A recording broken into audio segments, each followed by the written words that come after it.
All right. Well, I think it's time for us to start. It's right 2:30 on the dot. Our next session in this event center room is called Tribal Solidarity and Opportunities Around Health, Uses, and Issues of the Ocean. We have 3 presenters for you today. The first in the first chair is Margaret Corvey. Margaret brings together tribal nations on the West Coast and facilitates intertribal solidarity and dialogues around health, uses, and issues of the ocean. She has over a decade of experience working with and for coastal tribal nations in Oregon to expand capacity, improve consultation responsibilities, protect lifeways and sacred places, and assert the inherent sovereignty of tribes. Just trying to breathe. She has extensive experience reviewing large, complex projects, analyzing and applying cultural resource protection regulation, and promoting accurate, appropriate, and meaningful tribal representation. She advocates for mutual decision-making and consensus-based approaches to advance inclusion of tribal expertise and perspectives. Based in Florence and Corvallis, Oregon, Margaret is a citizen member of the Confederated Tribes of Coos, Lower Umpqua, and Siuslaw, and has roots in Siuslaw and Coos Bay areas where her ancestors lived since time immemorial.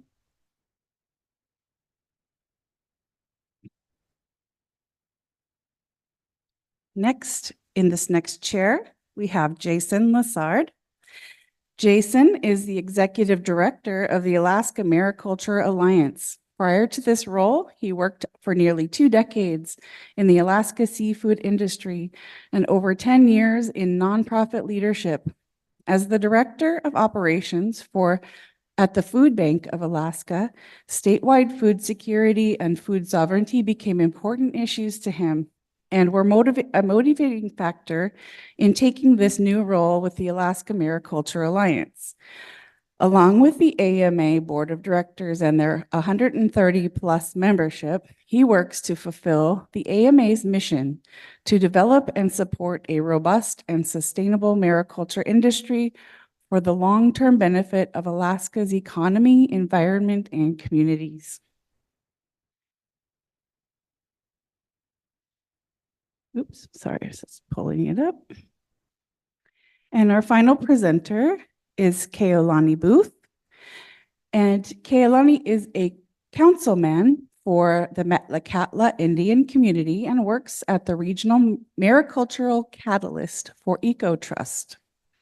Keolani has spent his life harvesting and living a subsistence lifestyle.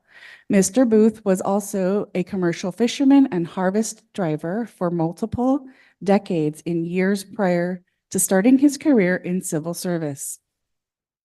In recent years, Mr. Booth has served on his community's Natural Resources Committee to explore kelp and mariculture as an economic driver for the region. He advises Alaska Sea Grant, the Alaska Mariculture Alliance, and other groups about the native traditional perspectives and how they can be incorporated into programming. Mr. Booth continues to work with state, federal, and industry partners to bring mariculture into the forefront, enabling all Alaskans to prosper and sustainably provide these nutritious products to the world. And I'll turn it over to you. Okay, so advance slide.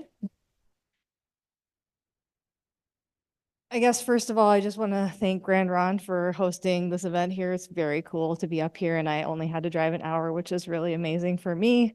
I wanted to just give a shout out to Serena and Clarita for their talk. I met them years ago, and I'm actually wearing a shirt from when I first met them, I think at the Changing Current Summit. The Changing Current Summit's happening again this year down in Coos Bay at the Mill Casino, August 11th through the 15th.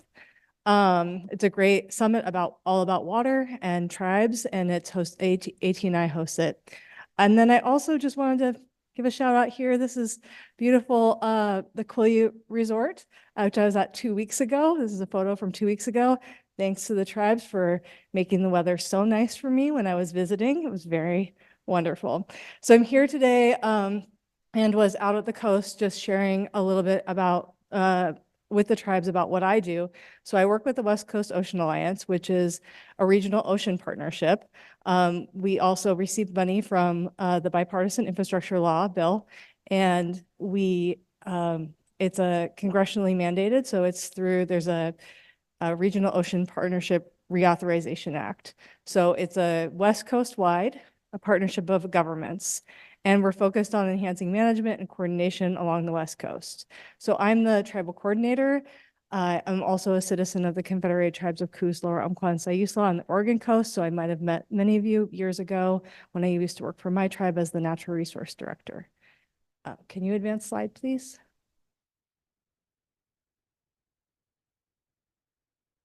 So here's a picture of our recent offshore wind summit. The Regional Ocean Partnership met, the West Coast Ocean Alliance met up in or down in Sacramento early April to talk about offshore wind.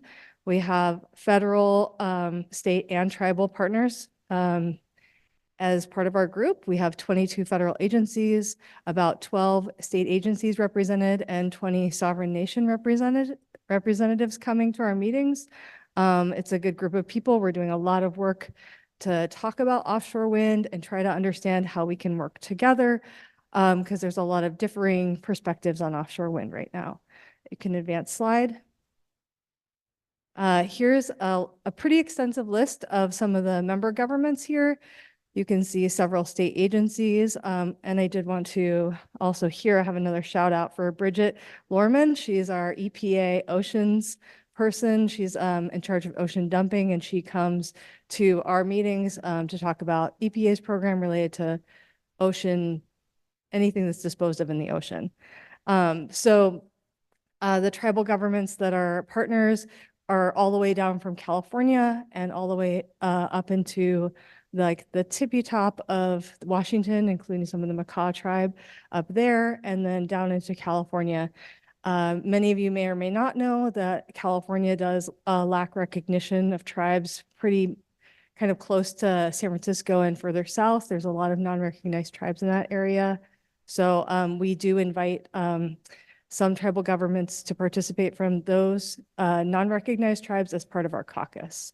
So if you could advance slide. The vision of the West Coast Ocean Alliance is just that our work is really to get together and support healthy, resilient ocean ecosystems and communities that thrive on ocean resources.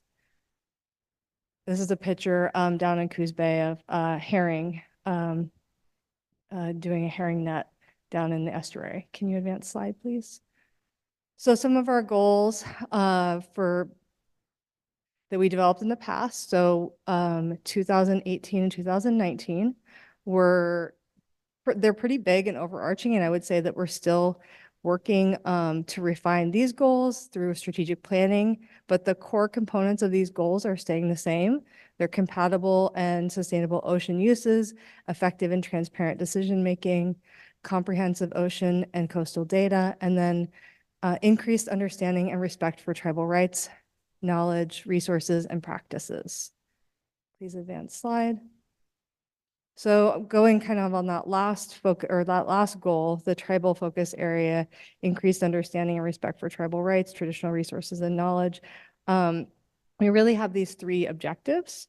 And so I'm not going to read them in order. I'm kind of going to skip around because I think ensuring the inclusion and consideration of traditional knowledge and ocean management and decision-making as appropriate is one area that we're working on, but I also feel like that's something that a lot of governments are working on. And there's been a lot of recent and past efforts, especially with EPA, to include traditional ecological knowledge. The West Coast Ocean Alliance has a guidance document, which I'll get to in a couple more slides, that the Tribal Caucus developed that does also touch upon the importance of inclusion of traditional ecological knowledge. Another area is to improve the awareness and recognition of traditional ocean uses. So making sure that people know where tribes are located, understanding what their areas of interest are and their culture based, how their culture is tied to the ocean. And And then 3, improving an understanding of tribal rights and trust responsibilities.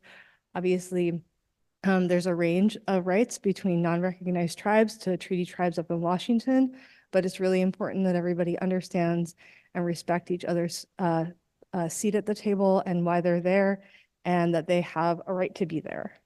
So if you could advance slide. This is a little bit of our structure. We have under all of those member governments, we kind of get together as a group. So I'm the tribal coordinator, so I facilitate meetings of the tribal caucus. There's a state caucus and a federal caucus. You can advance slide. I'll talk a little bit more about the tribal caucus in a minute. We have a couple other coordination structures, which are working groups. So we have 2 working groups, one offshore wind working group and one aquaculture working group.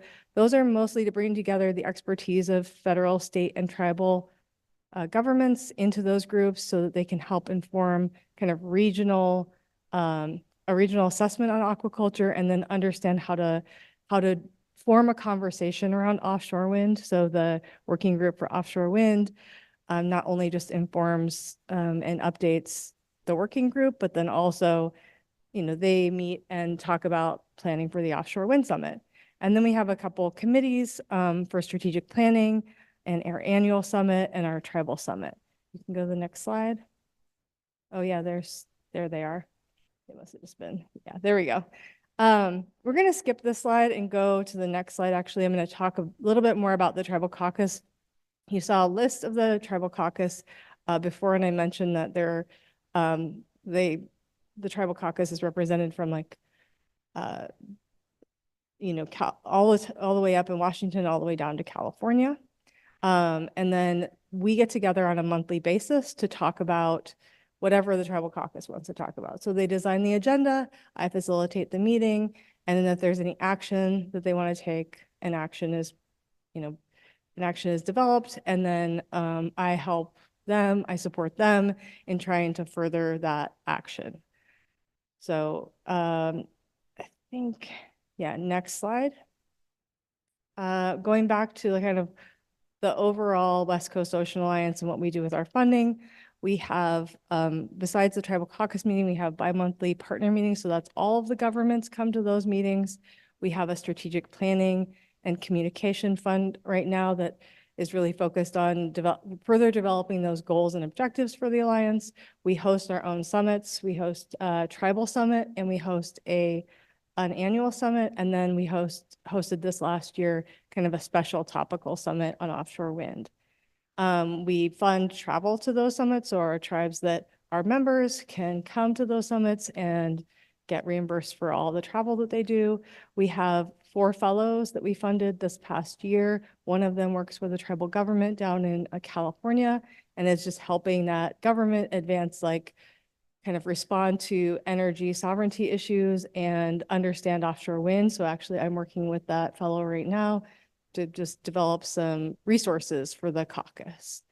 We have an aquaculture inventory that the Regional Ocean Partnership funds, and then an ocean health dashboard, which is focused on developing indicators for ocean health. Advanced slide.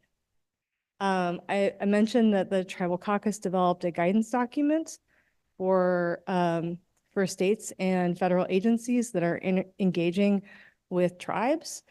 This guidance document was created by the caucus themselves. They had one of the fellows that was, I think, at McCaw at the time, that drafted a lot of it and then worked with the caucus to fill it out. It was funded by Udall and the Moore Foundation. And this is really a non-prescriptive document, so it doesn't tell a federal agency how to engage or consult, but it just gives some, I guess it just gives you some guidance on how you might approach things with tribes.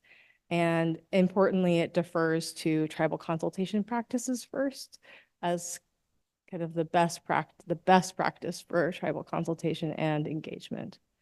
So you can advance slide. And that's on our website, on the Tribal Caucus website, at West Coast Ocean Alliance Tribal Caucus.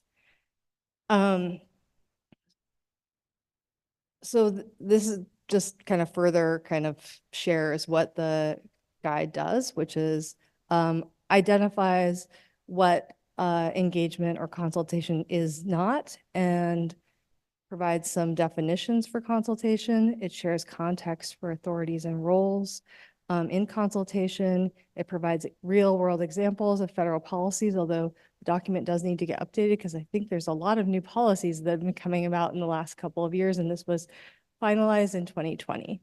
So it highlights respect and sovereignty. It discusses consensus and mutual decision-making. And then it also prioritizes integration of traditional knowledge. Next slide. I would just say also it does mention free, prior, and informed consent as a best practice. So the intersections for like the engagement for the tribes in the alliance, so like thinking about when all these partners get together, there's real opportunities to really have conversations and understand what each government's focus is. So in that way, we can discuss kind of what's going on with offshore wind.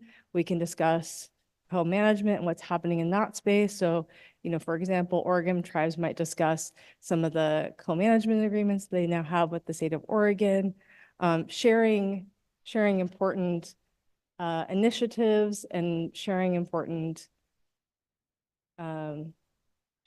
work that the tribe is doing so that that can be used by other tribes as examples, right? We all need to like hear these examples to understand and be able to use them. And then, you know, energy sovereignty, obviously there's a lot of work happening there. And I think that AT&I has that pretty much covered, but obviously not all of those AT&I conversations carry over to West Coast Ocean Alliance. And so we have to make sure that those conversations come into that space and everybody kind of is in the know of what's going on.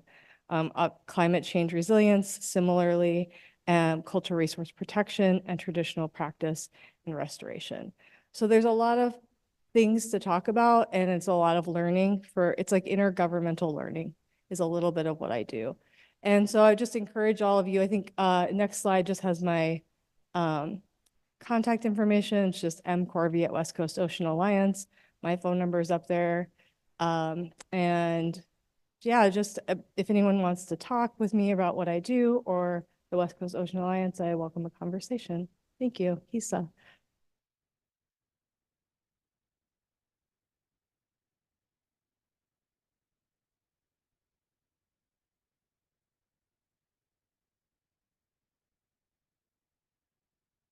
Hi there. Again, my name is Jason Lessard. I'm the Executive Director of the Alaska Mariculture Alliance. And I'd like to start off by saying thank you to Randy and the team at Region 10 TELS for the invite to speak here today. Really appreciate it. Glad to share about what I perceive as the great work that we're doing up in Alaska right now. If you could advance a slide, please. So the Alaska Mariculture Alliance mission is to develop and support a robust and sustainable, and I really want to put focus on sustainability when we're talking about this, mariculture industry for the long-term benefit of Alaska's economy, environment, and communities. Slide, please.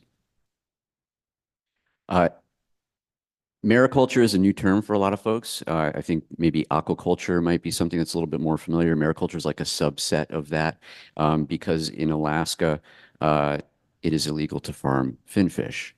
And so we wanted to somewhat distinguish ourselves, and we're using the term mariculture, which is marine agriculture or ocean farming. Slide, please. I'm going to be trying to motor through these. I want to make sure I give KO enough time to speak after me as well. So the alliance that I'm a part of, which I'll refer to as AMA, along with the Alaska Mariculture Resource and Training Center, I put the acronym in there and didn't put the full name, so my apologies, came out of a task force that the state had run for about 5 years to explore what could mariculture mean to Alaska in our communities, specifically coastal communities, but even statewide. And if, you know, there's a lot of Alaskans in the room or even folks that are paying attention, coastal communities are having a hard time right now. Our fishing industry is really, really struggling. And marine ocean farming, mariculture can provide some other opportunities in the coastal communities for employment, for income, for creating food, local food, right? So we really see this as an important endeavor right now. We saw it as an important endeavor 4 or 5 years ago, but this year with everything happening in the Alaska seafood industry, even more so. And in a lot of ways, this industry is compatible with fishing. Um, Shellfish growing and farming is a year-round endeavor, but when you're talking about growing kelp in Alaskan waters, you're planting after the fishing season. You're planting in the fall and you're harvesting in the spring. So you can grow your kelp and still participating in the fishing industry if you're a fisherman that is converted into ocean farming. Um, our membership at AMA is we're required to be actively engaged in the industry, and so we want to be the voice of the industry within the state, within federal conversations, as the people that are doing it, not NGOs that are tangentially, associated with it or anything like that. This is the voice of the people doing this work day in and day out. Um, we really value the local expertise and perspective. We'll talk a little bit about the outreach that we're doing to gain that later. But in a lot of ways, Alaska Mariculture Industry Alliance is there to act as a convener, get people together, also sharing information. We put on all sorts of webinars and really trying to focus on outreach to talk about the opportunity that mariculture can bring to our waters. Slide, please. So what are those opportunities? Well, state and local economies, I touched on very briefly, diversifying opportunities in coastal communities. Something that's very dear to me, as Randy mentioned in my bio, food security and food sovereignty. In Alaska, over 90% of our food comes from out of state. A lot of that comes through one single port in Anchorage. We are really in a precarious position. So this is a way to, again, provide some food security for us, and not just food security, but healthy food security. Shellfish, kelp, these are really healthy foods to be eating. And in addition to eating them directly, there's the opportunity for symbiosis with our terrestrial agriculture. Kelps are used as biostimulants as opposed to using fertilizers, right? It's also used as a feed in livestock and animals. There's a farmer in Kodiak had recently done a project where they sent, it was like 80,000 pounds of fermented kelp to a pig farm in South Dakota. And they segmented a small portion of the population and supplemented their meal with 1% kelp versus the corn. The sows produced on average 6 additional piglets. They cut the use of antibiotics needed in half. So we're growing food directly. We can also be a part of growing healthy food. So there's a lot of opportunity there when you're just talking about food. And there's other opportunities with mariculture products, and we'll get into that in a little bit. Slide, please. The environment. This is a really important one. Conversations here, to us up in Alaska and everywhere. As I mentioned, in addition to healthy food, it requires minimal inputs. When you're ocean farming, you don't need to provide water. There's no need for irrigation. You're not providing fertilizers. Everything that you need to grow is right there. And when you're talking about shellfish and kelp, these are organizations that filter and they pick things up. So they're picking up nitrogen, they're picking up phosphorus and carbon from the ocean, storing them, and we can then take that kelp, and as I mentioned before, as a biostimulant, get it back into the soil. We're losing phosphorus in our soils. This is a way to get it back from the ocean and get it back into the cycle. I listed a couple of studies here also about the halo effects that you can see from ocean farming. And so the first two were studies that were done in tandem in New Zealand and Maine, and they looked at the ways that ocean farms can provide good habitats for other species. Mussel farms and kelp specifically is what they were looking at. They're actually providing better habitat at the farms than in the natural grown habitats in a kelp bed. Anecdotally, there's a farmer in Kodiak on his farm. He's been seeing a lot of shrimp. And if you know anything about the history of Kodiak, it was a big shrimp industry for a long time, and it was decimated, went away. And so to start seeing shrimp just out in the wild in his farm, pretty remarkable. Again, that's just anecdotally, but it's important to note. These products, in addition, when we're talking about environmental stuff, they can be a part of green energy technologies, biofuels, plastics alternatives. There's a lot of research going on right now in a company based out of California that's producing thin film plastic to use in shipping, right, as opposed to oil-based plastics. So this stuff's going to biodegrade. They're making straws out of kelp products and all. And I mentioned the fertilizer alternatives. Additionally, I mentioned kelp picking up and acting as a filter. There's a current study, government-funded study in Southeast Alaska that's looking at ways to pull precious and heavy metals out of kelp and extracting that, and then and then using the leftovers for other purposes, maybe biostimulants and so on and so forth. So a lot of potential with these products outside of just food.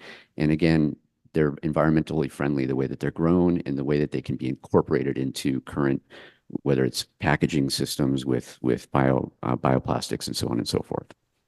Slide, please.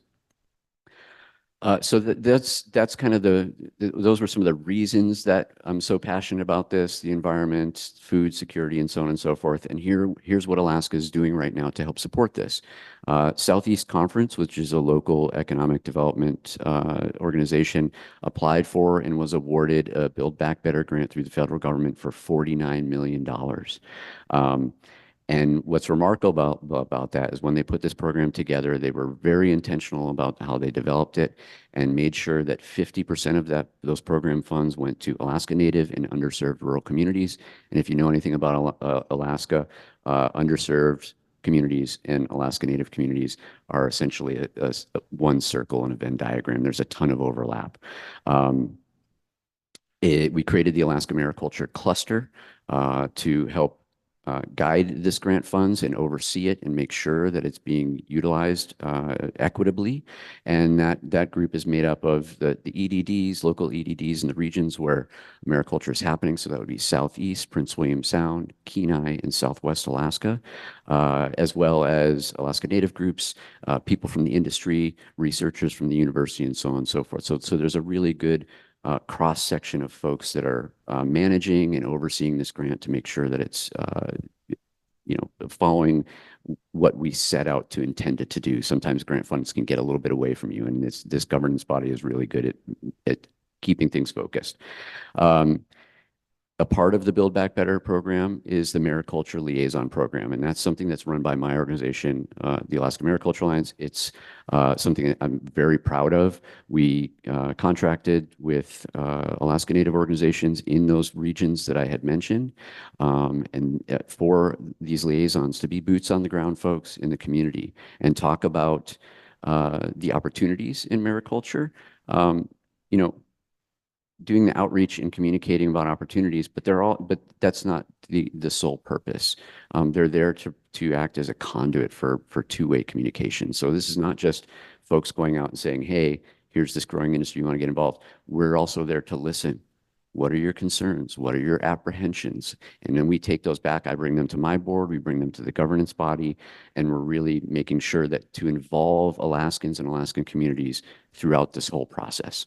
Slide, please.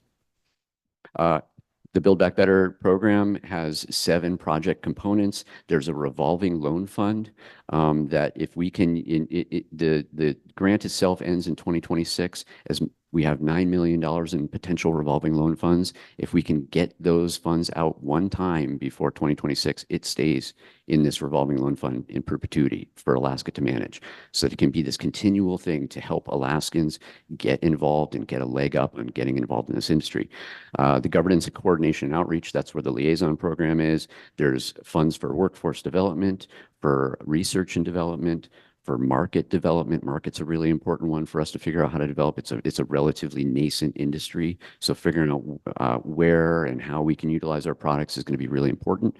There's research in green energy, and there's funds for equipment and technology. It's really, as I mentioned, it was really intentional the way that it was put together to help really lift this industry up in all facets that are out there. Slide, please. AMA also has a mariculture planning grant that we got through some statewide planning federal funds. We're currently working with the legislature on on a bill that would help make the permitting process and leasing process a little bit more efficient and fair for folks. And we're looking at, what barriers can we address at a statutory or regulatory level to help pave the way for this industry. And then our state of Alaska put forth $5 million in matching funds to help grow the industry. So it's a dollar for dollar match for individuals if they can come up with some private capital. And we're currently buying oyster seed and dryers and all sorts of equipment to really help spur the growth of this industry, which we see as something really, really important. Slide, please. I said I was going to roll through this fast, so I just have a couple of pictures, and I want to make sure that KO has enough time. I believe it's your left, my left. Yes, our collective left. There's a kelp farm there that's in Doyle Bay, outside of Ketchikan. A lot of the farms now, we're getting a little bit better at how we set them up. There aren't quite as many buoys needed. On the right, that's Hump Island Oyster Farm, also out of Ketchikan. Slide, please. This is harvesting of sugar kelp in Kodiak.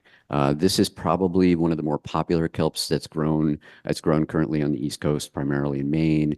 Really easy to grow. A lot of different uses for it, but we're also looking into what other kelps can we grow. Slide, please. Here we have on the left, this is Jeff Hetrick at the Aluptic Pride Marine Institute with a gooey duck there, which is a very unique clam. And we have some oysters in the half shell there on the right. Slide, please. Here's bull kelp. This is one that we're really hopeful about in Alaska.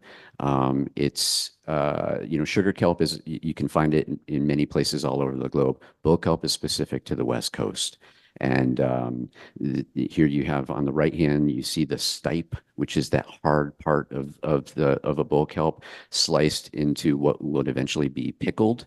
There's a company out of Juneau, Alaska called Barnacle Foods that has been making kelp pickles.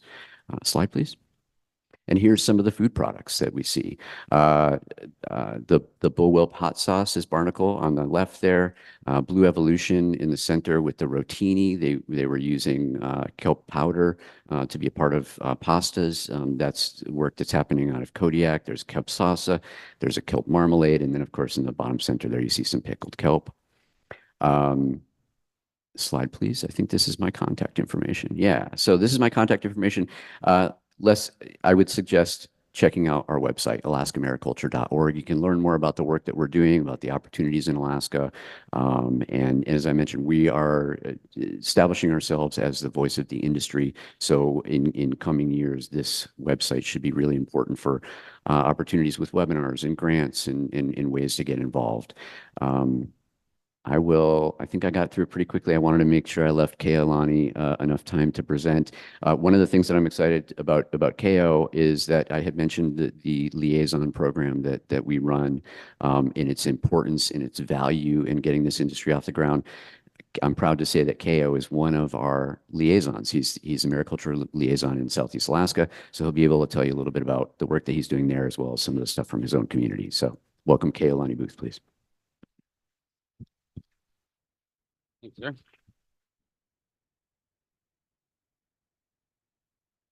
This here.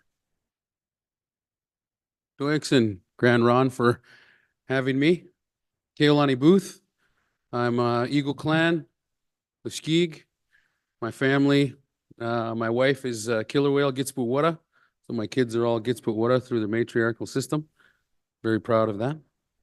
So you can see in this picture here, that's one of our that's our breakwater in front of our community there, and our insignia there for Metlakatla Indian community. I work for Eco Trust and work also with Jason at the Alaska Mariculture Alliance, Alliance, and then also in partnership with Southeast Sustainable Partnership. So we've got a really great network in getting this industry off the ground, but we're always looking for more.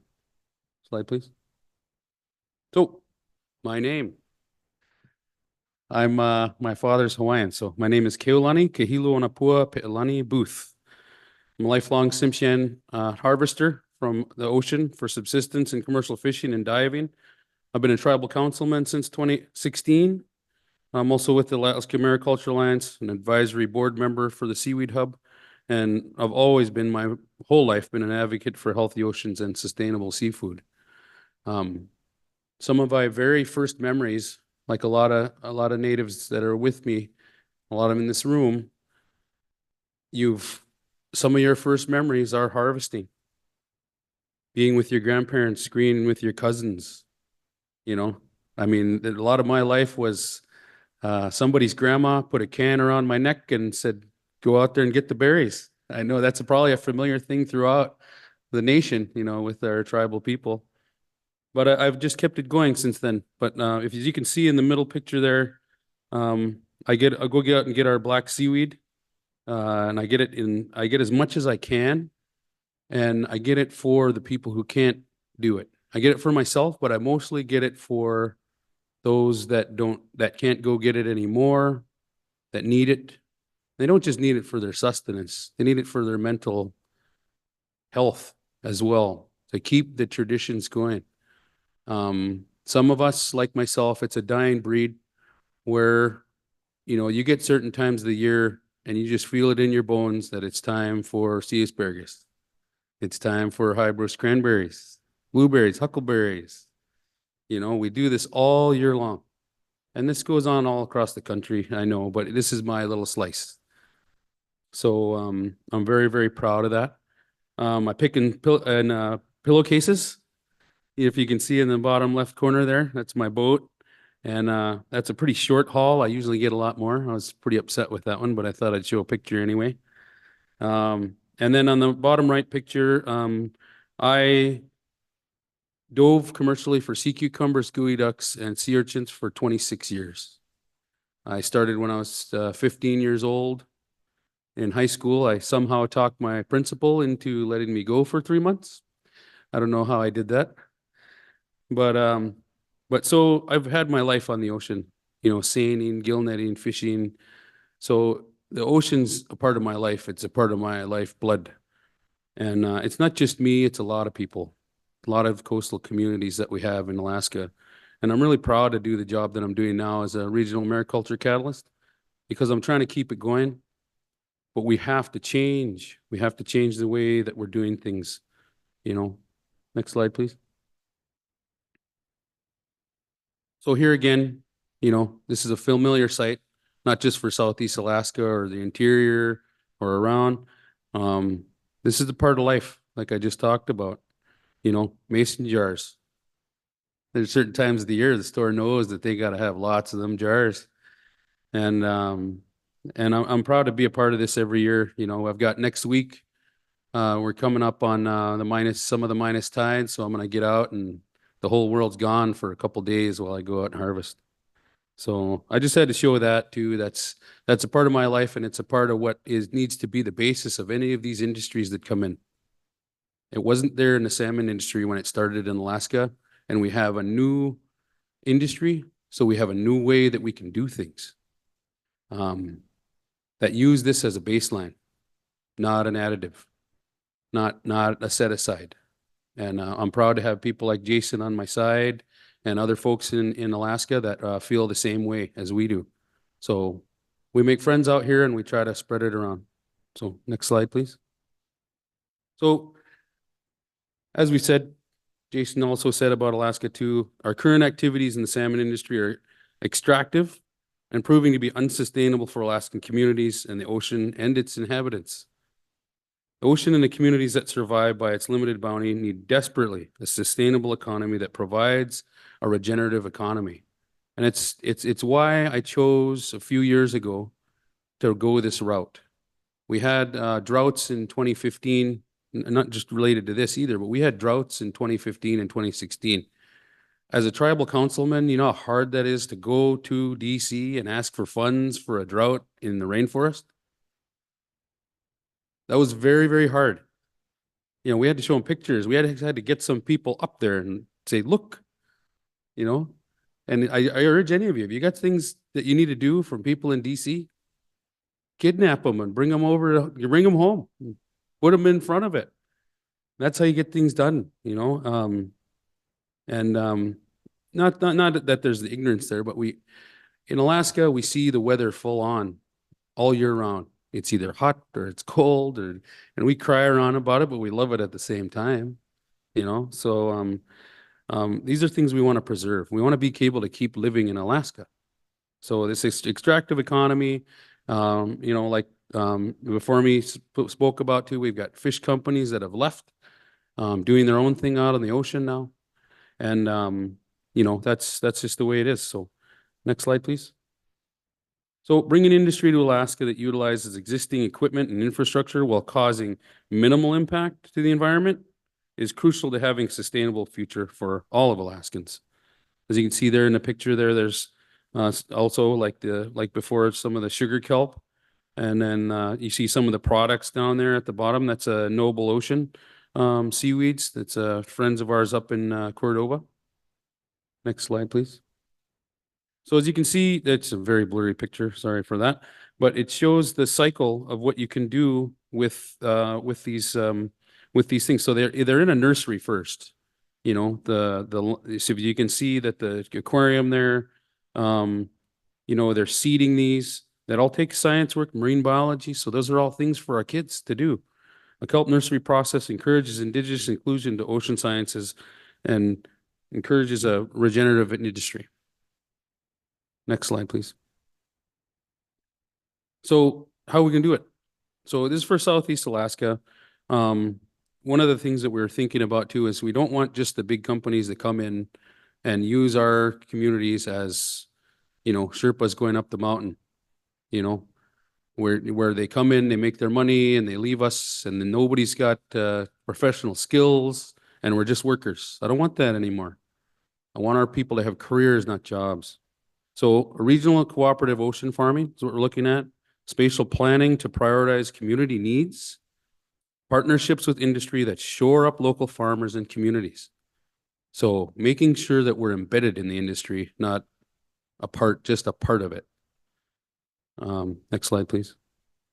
So Metlakatla. I'm in Metlakatla, a federally recognized tribe on the Ned Island Reserve in southern Southeast Alaska, created by Congress in 1891. There's approximately 1,500 residents on island, but we've got 3,400 members across the country. That's pretty much the same with any of these other tribes. Only federally recognized reservation in Alaska, does not participate in ANCSA, Claim Settlement Act. The community has energy sources near 100% renewable through hydroelectric turbine and diesel backup. Next slide, please. So what I have here, I'm gonna just go through it. So what we want to do with the kelp and mariculture is we don't want to stop with the environment protections on the water. So when we get on land, we want to recreate and make sure we're using regenerative energies too to create this industry. So what we've got we got Purple Lake Hydro's upgrades of our wicket gates, so that's efficiency. Chester Lake is outfitted with a remote sensor to monitor levels. We have 5 megawatt generators now on island that will have the capability for hydrogen. And then an additional EMD generator will also be installed. And we have a 1.5 megawatt direct drive turbine funded through the DOE that we should see sometime next year. Next slide, please. Oh, that's me. But yeah, I came here, you know, I'm really proud about what's going on, the environment and protection, self-determination for natives, and being able to really enjoy this world and bring these products to the rest of the country to be healthier. I think that's something inherently native with all of us, is to help others. So thank you.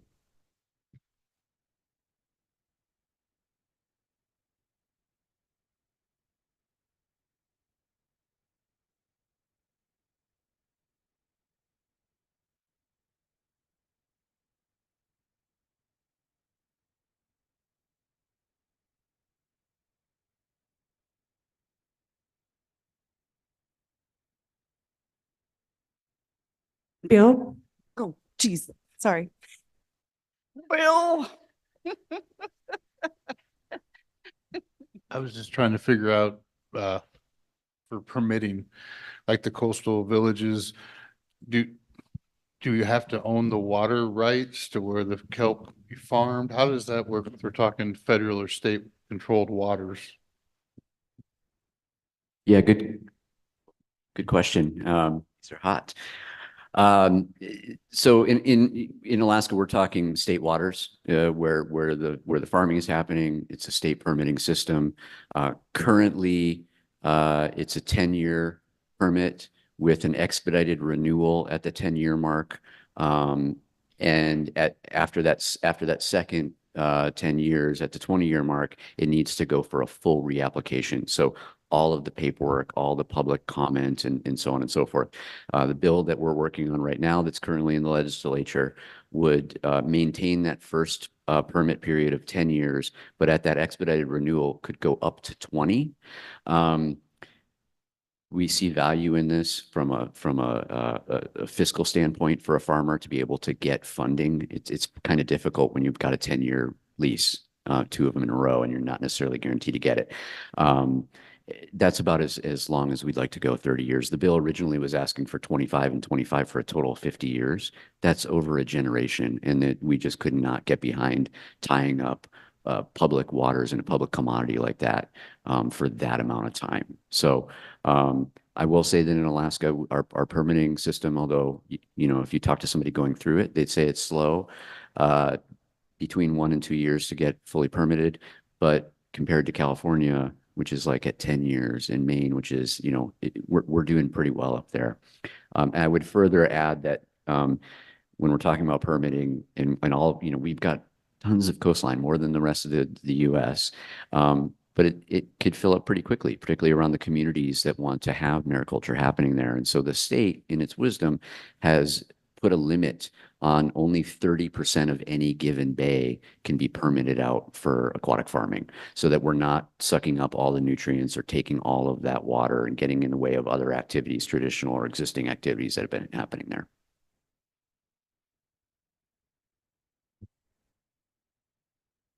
I was curious, are your bodies considering the new Arctic Marine Highway that's opening up with climate change as the shipping lanes come around Russia and start really impeding on Alaska's waterways? Are you guys thinking about protective measures to help protect these farms? Has it been talked about? That's a good question. Currently, mariculture is not able to happen really anywhere north of the south side of Bristol Bay. Really the Aleutian chain, mostly because of ice in the winter. It'll come in and just, you know, as I mentioned, a lot of this farming is happening in the winter months outside of oysters, and the ice buildup in Bristol Bay and north would just be an impediment to that. So that's not a current issue, but with the changing waters, we could see mariculture growing up the coast. I don't know how long or if it would get in the way of that, but a fine question. Yeah.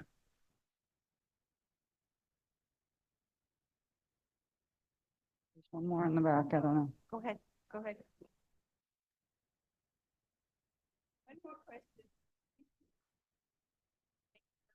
I've been preparing for this.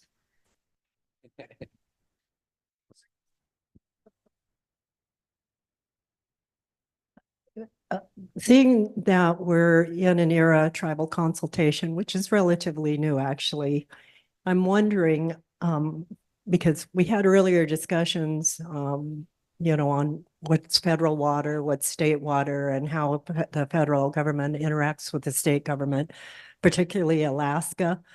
But then there's the tribal governments, besides the city governments, tribal governments. I'm wondering, because all of our Southeast Alaska tribes are coastal. All of our villages are coastal. Before we had the capital city grow up around us, Douglas Indian Association, or the Takuquan Indian Village and the Aquan Indian Village were both coastal. So in this era of tribal consultation, the state's been relatively weak at it in Alaska. Federal government tries a little harder. They want the White House Tribal Leaders Summit. You sit in an auditorium-like facility and you really don't get a valid consultation on a government-to-government level, especially with the various federal governments that we deal with. But on the state level, we nonetheless have to deal with the Department of Environmental Conservation, just a whole array of state agencies. And in this mariculture effort, and I can understand scientifically, you know, how that and economically, how that would be a good thing in some respects. But did any of this work that was done, was any of it preceded by tribal consultation with the villages that may be impacted, including the Douglas Indian Association? Yeah, a lot of the, this is Keolani here from Metlakatla Indian Community again. I'm one of the liaisons. There's also a couple more liaisons that are of Native descent too, as well. So we're pretty proud of that. And they've been pretty good about engaging with Sealaska, Tlingit Haida, a lot of the different corporations on the coast. If there's more, I'd love to be able to talk to people as well, being the regional mariculture catalyst. Also, and I want to make sure I do my job to do right by my people when as this moves through. So they've given me a good platform to be able to do that. Also, as a tribal councilman in my community, I'm also in DC quite a bit every year as well. So that stuff overlaps, and I try to use that to help as well, and do the best I can. So. Thank you, Keilani. We did look forward to hearing from you and from the Douglas Indian Association. We have to be very forthright and with you. We envy the reservation status that Metlakatla has achieved. We are should be the beneficiaries of the Alaska Native Land Claim Settlement Act, but we feel that instead it extinguished so many rights, including our water rights. And so that's highly debatable. It really depends on how tribes see it, because we're going to exercise self-governance, self-determination, and tribal sovereignty. Be that as it may, I really have to take exception with consultation with the Alaska Corporation and Tlingit Haida Central Council. It puts me in somewhat of an awkward position, but I used to be a delegate of Tlingit Haida Central Council when it started out as a consortium, and when the delegates were seated as chapters to manage the Tribal Judgment Fund, ironically under the Alaska Native Land Claim Settlement Act. So when they became federally recognized in 1996, because it's so large, having started out as a consortium, tribes started to withdraw, IRA tribes, thereby thinning some of its power. But what happened, though, is they still maintain a very large status with deep pockets. And it just seems inherent to large entities such as the Sealaska Corporation, which, as you know, is a regional corporation, with even an urban corporation of Gold Belt, but with Tlingit Haida Central Council, that there's a tendency to consult with and dialogue with one another. And then if they forget there are other tribal communities, Petersburg, Wrangell, Ketchikan, the Prince of Wales Island, Heidelberg, Craig, Klawock, Douglas, Skagway, Haines, Yakutat. So that is really the core point that I'm getting at, and I had talked about it the other day, that is so important when we talk about tribal consultation, that they remember the IRA tribes. When Tlingit Haida became recognized, one of the conditions, of course, was it doesn't subordinate IRA tribes to them, nor should it take away funding sources from them, or the self-determination, self-governance, and the sovereignty of the IRA tribes.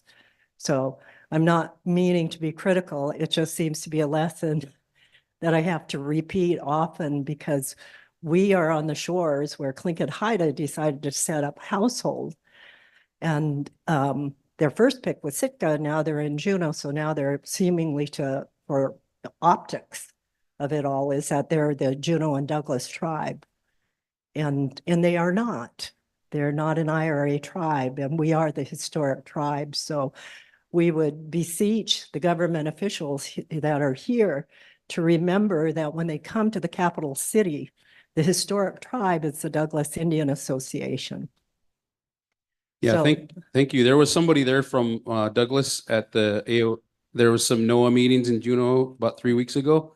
And I will be coming to Juneau, and I will be talking with Douglas.